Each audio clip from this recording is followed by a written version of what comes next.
Hello दोस्तों, maths वाला में आपका वेलकम है। आज हम रूट से रिलेटेड क्वेश्चन न्यू टाइप के देखेंगे। ये आपकी 6th क्लास होगी और ये लास्ट क्लास है। इस क्लास में हम सारे रूट्स के क्वेश्चन डिस्कस करेंगे, ओके। और यदि आप 4 क्लास या 5 क्लास नहीं देखें, जाकर उसको वीडियो को देखें, जिससे कि आपके सारे डाउट्स रूट से रिलेटेड क्लियर हो, ओके। फिर भी अगर डाउट क्लियर नहीं होता है तो आप हमें कमेंट कर सकते हैं, ओके। सो हम डिस्कस करते हैं। ये क्वेश्चन दिया है √5 + 2√6। इस क्वेश्चन का हमें वैल्यू फाइंड आउट करना है। मतलब ये लार्ज अमाउंट दिया है, इसका शॉर्टेस्ट हमें वैल्यू फाइंड आउट करना है, शॉर्टेस्ट में हमें कन्वर्ट करना है। तो एक होता है कि आप डायरेक्ट कन्वर्ट कर सकते हैं, एक होता है हम बेसिक मेथड से कैसे सीखते हैं और कैसे होता है ना कि कभी कभी जिज्ञासा होता है कि हम कैसे इसको कैसे कैलकुलेट करें या कैसे हुआ। ट्रिक तो एक रटने की चीज़ हो गई। आपको बस 2-3 पॉइंट आपको अगर लर्न है तो आप ट्रिक अप्लाई कर सकते हैं, अदरवाइज आप अप्लाई नहीं कर पाएंगे। तो बेसिक मेथड सीखने के लिए आपको पहले बेसिक सीखना पड़ेगा, ओके। सो हम इसको पहले ट्रिक से करते हैं। देखो बच्चों, इसको हमें जो ऊपर रूट लगा है इस रूट को हमें हटाना होता है, तभी आपका वैल्यू फाइंड आउट होगा, ओके। तभी आप मान निकाल सकते हैं। तो ट्रिक से हम डायरेक्ट अगर देखूं तो अंडर रूट, इसके अगर अंडर रूट में देखूं तो 3 × 2 = 6 और 3 और 2 आएगा, 3 और 2 और 3 × 5। इसका ऐसा फैक्टर करो जिसको जोड़ने पर 5 आए, जिसको जोड़ने पर क्या आए, 5 आए। तो यहाँ पर 2 होना चाहिए, ओके। क्यों? क्योंकि a + b का होल स्क्वायर का फार्मूला बनेगा। हम बेसिक में अभी सीखेंगे, पहले हम ट्रिक से कर लेंगे। तो इसका आंसर आ जाएगा बच्चों √3 + √2। इसका आंसर कितना आ जाएगा, √3 + √2। अगर मैं इसका आंसर देखूं तो यहाँ पर 2 नहीं है, तो यहाँ पर पहले 2 आपको लाना पड़ेगा। तो 2 लाने के लिए देखो, इसमें से 4 का पेयर बनाओ, इसको 4 तो 35 चौका 140 होता है, 35 4 × 140 होता है। तो 4 को जब बाहर निकालोगे 2 बाहर निकलेगा। तो इसको आप ऐसे भी लिख सकते हो 12 + 2 √35, ये लिख सकते हैं। तो √12 को हम क्या लिख सकते हैं, 7 × 5 = 12 और 7 × 5 = 35, 7 × 5 = 12, 7 × 5 = 35। तो इसको आप ऐसे लिख सकते हो √7 और प्लस √5। डायरेक्ट आप कैसे कर सकते हो, ऐसे कर सकते हो, √7 + √5 कर सकते हो, ओके। नेक्स्ट क्वेश्चन आता है, यहाँ पर देखो माइनस लगा है और यहाँ पर 2 नहीं है, तो a - b का होल स्क्वायर का फार्मूला बनेगा a² + b² - 2ab। और लेकिन यहाँ पर 2 आपको लाना पड़ेगा। तो इसको आप ऐसे 15 चौका 60 और 4 बाहर निकल जाएगा, 2 15 4 × 60 होता है, ओके। तो आप इसको ऐसे लिख सकते हो 8 - 2 √15। और देखो 15, 5 × 3 = 15 और 5 और 3 कितना होता है, 8। मतलब इसका जो आंसर आएगा √5 - √3। इसका जो आंसर आएगा √5 - √3, ओके। यही आपका वैल्यू है, यही आपका आंसर है। लेकिन यहाँ पर 2 होना चाहिए, ओके। तो हम इसका फैक्टराइजेशन करके 2 का पेयर बना के यहाँ पर बाहर निकाल लेंगे। बाकी जो बना हुआ है आपको ऐसा ऐड करना है जिससे 8 आ जाए और मल्टीप्लाई करना है, यही आना चाहिए, ओके। अंडरस्टूड। चलिए हम नेक्स्ट क्वेश्चन की तरफ चलते हैं। यहाँ पर भी बच्चों 2 नहीं है, तो 21 4 × 84 होता है, 21 चौका 84 होता है। 4 को बाहर निकालेंगे तो आप लिखेंगे 10 - 2 √21। अब इसको क्या करो, फैक्टराइज करोगे। देखो 7 × 3 = 21 और 7 और 3 जोड़ोगे 10 आएगा, 7 × 3 = 21, 7 + 3 = 10।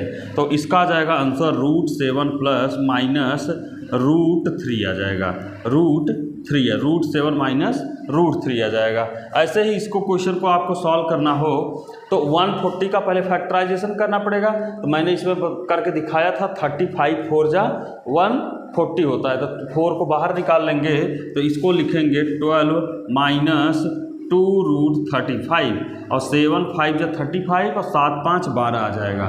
मतलब √7 - √5 का होल स्क्वायर होगा। तो इसका आंसर आ जाएगा √7, मतलब डायरेक्ट आप लिख सकते हैं इसका आंसर √7 - √5, यही आपका आंसर होगा। तो हम ट्रिक से डायरेक्ट क्वेश्चन सॉल्व कर सकते हैं, लेकिन बस कॉन्सेप्ट आपको याद होना चाहिए कि कौन सा फार्मूला, a - b का फार्मूला लग रहा है या a + b का फार्मूला लग रहा है। अब हम चलते हैं 1 या 2 बेसिक मेथड से आपको सॉल्व करके दिखाते हैं, ओके। बेसिक से कैसे हम सॉल्व करेंगे, चलिए करके दिखाते हैं। यहाँ पर बच्चों अगर चैनल पर नए हैं तो चैनल को सब्सक्राइब कर लें। ओके, सो नेक्स्ट टाइप के क्वेश्चन को देखो। यहाँ पर अगर मैं इसको बेसिक से सॉल्व करना होगा तो बच्चों हमें इसको a प्लस बी के होल स्क्वायर के फॉर्म में बदलना पड़ेगा। a प्लस बी का होल स्क्वायर का फार्मूला क्या होता है? a प्लस बी का होल स्क्वायर का फार्मूला होता है a square plus B square plus 2ab। तो मतलब ये जितने भी टर्म्स हैं इसमें बदलना पड़ेगा, तभी ये होल स्क्वायर हो पाएगा, तभी ये क्या होगा? Whole square. चलो आगे बदल कर देखते हैं। तो ये हम इसको लिख सकते हैं 3 प्लस 2, 3 प्लस 2, लेकिन ये √3 का होल स्क्वायर कर दो, इसको ऐसे कर लो √3 का होल स्क्वायर, देखो √3 का होल स्क्वायर प्लस √2 का होल स्क्वायर और प्लस यहाँ पर लिखोगे 2 इंटू √3 इंटू √2। देखो अगर हम √3 का होल स्क्वायर करेंगे 3 बचेगा, √2 का होल स्क्वायर करेंगे 2 बचेगा, और 3 दूनी 6 और 2√6 आ जाएगा। देखो बना कि नहीं फार्मूला यहाँ पर a square plus B square plus 2ab, a square plus B square plus 2ab, a square plus B square plus 2ab। तो ये किसका फार्मूला बना है? √3 प्लस √2 का होल स्क्वायर का फार्मूला बन रहा है, और ये रूट लग जाएगा। तो ये जो स्क्वायर है इस रूट को हटा देगा, ये स्क्वायर इस रूट को हटा देगा। ओके, तो बचेगा क्या आंसर? √3 प्लस √2, जो मैं पहले बताया था, √3 प्लस √2। ये बेसिक मेथड से है। ऐसे ही अगर मैं इस क्वेश्चन को करूँ, ओके, तो यहाँ पर आ जाएगा, देखो मैं बदल रहा हूँ इसको। देखो अगर मैं पहले इसको बदल लूँ तो ये √12 प्लस 2 √35 हो जाएगा। पहले इसको बदल लेंगे तो 2 बाहर निकाल लेंगे, फिर क्या करेंगे? अब देखो यहाँ पर √7 का होल स्क्वायर प्लस √5 का होल स्क्वायर और प्लस 2 इंटू √7 इंटू √5 ये आ जाएगा। तो देखो a square plus B square plus 2ab, तो a प्लस बी का होल स्क्वायर मतलब √7 प्लस √5 का होल स्क्वायर आएगा, और ये रूट लग जाएगा। ये स्क्वायर इस रूट को ख़त्म कर देगा, तो बचेगा क्या? √7 और प्लस √5, ये आपका आंसर होगा। √7 प्लस √5, ये बेसिक मेथड से है। अंडरस्टूड? चलिए हम नेक्स्ट क्वेश्चन की तरफ चलते हैं। इसमें क्या करना है बच्चों? माइनस लगा है, तो a माइनस बी का होल स्क्वायर का फार्मूला बनाएंगे। क्या बनाएंगे? a माइनस बी का whole square. a minus B का होल स्क्वायर का फार्मूला क्या होता है? तो आई थिंक सबको पता भी होगा, अगर नहीं पता है कोई प्रॉब्लम नहीं, मैं हूँ। Okay, a square plus B square minus 2ab, a square plus B square minus 2ab, ये फार्मूला होता है। ओके, तो चलिए आइए देखते हैं। तो पहले आपको 2 बाहर निकालो बच्चों, तो 8 माइनस 2, 15 चौका 60, ये 15 आ जाएगा।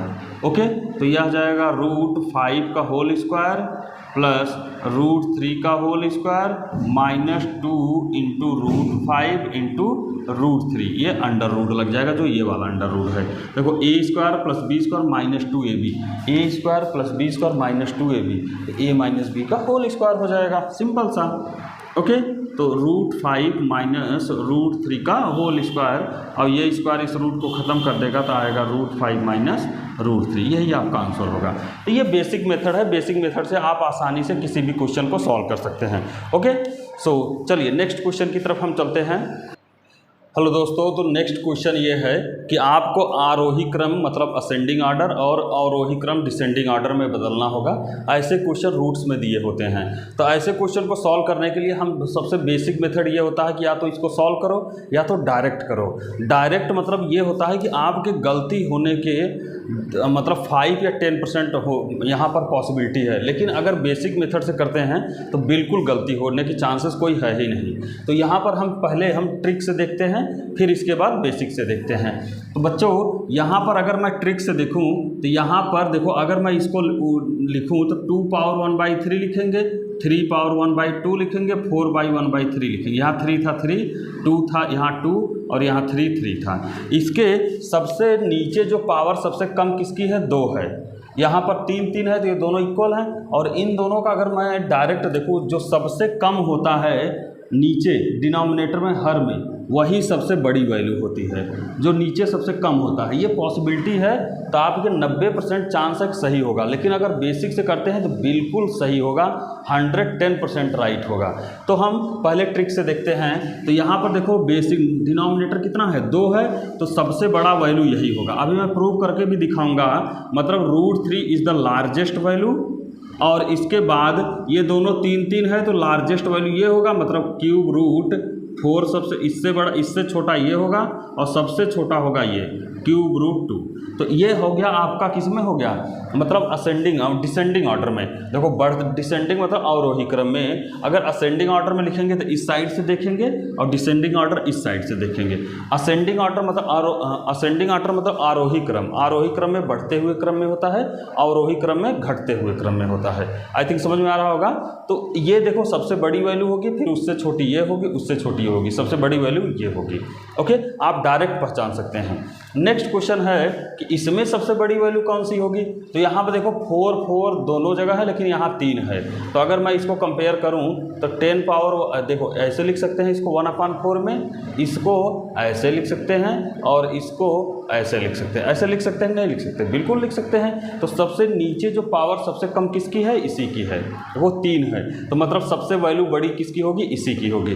तो √6 इज़ द लार्जेस्ट वैल्यू। फिर कौन सी होगी, 3 और 10 में कौन बड़ा है, 10 बड़ा है, तो ये होगा ये 4, 10, और फिर ये बड़ा है, मतलब ये होगा 3, 4, 3 हो जाएगा, 4, 3 हो जाएगा। ठीक है, तो सबसे बड़ी वैल्यू ये होगी, फिर इससे छोटी ये होगी, फिर इससे छोटी ये होगी। ये तो हो गया आपका डायरेक्ट मेथड करने का। लेकिन अगर मैं बेसिक कॉन्सेप्ट से देखूं तो कैसे करते हैं। बेसिक से आपको बच्चों बेसिक आना चाहिए। आप ट्रिक अप्लाई तभी कर सकते हैं और बहुत स्पीड से कर सकते हैं, विद एक्यूरेसी के साथ, 100% एक्यूरेसी के साथ। मैं बार बार यही बोल रहा हूँ, जो भी अगर न्यू या बिगिनर मैथ के सीखने वाले हैं, कॉम्पिटेटिव मैथ, उनको बेसिक सीखना कंपलसरी है। यदि आपको बेसिक आ सकता है तो कोई भी एग्ज़ाम आप क्रैक कर सकते हैं। यदि बेसिक नहीं आता है तो आप बहुत प्रॉब्लम क्रिएट होगा। आपको स्टार्टिंग तो बहुत अच्छा लगेगा, बहुत मज़े आएंगे, लेकिन बाद में ऐसा होगा कि आपको मैथ से बिल्कुल बोरियस फील होने लगेगी। आपको ऐसा लगेगा मैथ मुझे आ ही नहीं रही है। ओके, तो कोशिश करो बच्चों कि आप बेसिक सीख लो, इसके बाद ट्रिक तो चलती रहती हैं। ओके, आपके एक होता है ना कि एक हथियार आपके पास आ गया, एक पावर, एक इंस्ट्रूमेंट आ गया, आप कुछ भी उखाड़ सकते हो आप। ओके, सो हम नेक्स्ट क्वेश्चन की तरफ, ये बेसिक्स क्वेश्चन से देखते हैं, बेसिक से सॉल्व कैसे करते हैं। देखो इसको हमने क्या लिखा, 2 पावर 1/3, 3 पावर 1/2 और 4 पाई 1/3। तो ये इन तीनों का एलसीएम ले लेंगे। इन तीनों का एलसीएम क्या हो सकता है, इन तीनों का एलसीएम बच्चों हो सकता है 6। इन तीनों का एलसीएम कितना हो जाता है, 6। देखो 3 दूनी 6, देखो 3 दूनी 6, अगर एलसीएम नीचे से डिवाइड करें, 3 2 जा 6, 2 पावर 2 आ जाएगा, 2 3 जा 6, 3 पावर 3 आ जाएगा, और 3 2 जा 6, 4 पावर 2 आ जाएगा, 3 2 जा 6। तो देखो 2 दूनी 4 और 3 त्रिका 9 त्रिक 27 और 4 4 जा 16। तो सबसे बड़ी देखो वैल्यू ये होगी, मतलब ये सबसे बड़ी होगी। ओके, मैंने बताया भी था। ओके, सबसे बड़ी वैल्यू फिर ये होगी, ओके, फिर ये होगी, और फिर ये होगी, मतलब √2 हो। तो सबसे बड़ी वैल्यू ये होगी, फिर ये होगी, फिर ये होगी। आई थिंक समझ में आ रहा होगा। फिर इसको देखते हैं। तो 10 पावर 1/4, 6 पावर 1/3 और 3 पावर 1/4, इन तीनों का एलसीएम कितना होगा, 12 होगा। बच्चों एलसीएम लेना आप लोगों को पता होगा। ओके, बहुत आसान है। नहीं लेने आता है तो बिल्कुल आप कमेंट कर सकते हैं सर नहीं लेने आता है, हम उसको समझाएंगे, एक्सप्लेन करेंगे। ओके, तो 4 3 4 का एलसीएम होगा 12, और हम इस 12 को इससे डिवाइड करेंगे। 4 3 जा 12, 4 3 12, तो कितना आ जाएगा, 10 पावर 3 और 3 चौक 12, 6 पावर 4, 4 3 12, 3 पावर 4। अब इसको क्या करेंगे, मल्टीप्लाई कर दो, 10 10 जा, देखो यहाँ पर 4 था, 4 3 जा 12। ओके, तो 10 10 जा 100, 100 से 1000 आ जाएगा। 6 4 36 छक्का कितना हो जाएगा, 216। ठीक है, 6 6 जा 36, और 36 6 जा 216, और 216 6 जा 1296, 1296। 6 6 36 छक्का, हाँ 216 छक्का 1296, 3 3 जा 9 3 जा 27। तो सबसे बड़ी वैल्यू कौन सी होगी, यही होगी। मैंने बताया भी था पिछले, अभी इसके जस्ट ट्रिक से मैंने बताया था, सबसे बड़ी वैल्यू ये होगी। ओके, फिर उसके बाद ये वैल्यू होगी, ओके, और फिर लास्ट में सबसे छोटी वैल्यू ये होगी, ओके, सबसे छोटी वैल्यू ये होगी, ओके। तो हमने सबसे बड़ी वैल्यू खोज लिया, फिर उससे छोटी, फिर उससे छोटी। आई थिंक ये सारी वीडियो मतलब क्वेश्चन समझ में आ रहे होंगे। फिर भी अगर कोई डाउट रह जाता है तो बिल्कुल आप कमेंट कर सकते हैं, ओके। यदि वीडियो अच्छी लग रही है तो वीडियो को लाइक कर दें और चैनल को सब्सक्राइब कर लें बच्चों, जिससे कि लेटेस्ट वीडियो आपको मिलती रहें, ओके। आज के लिए बस इतना ही, धन्यवाद, थैंक यू।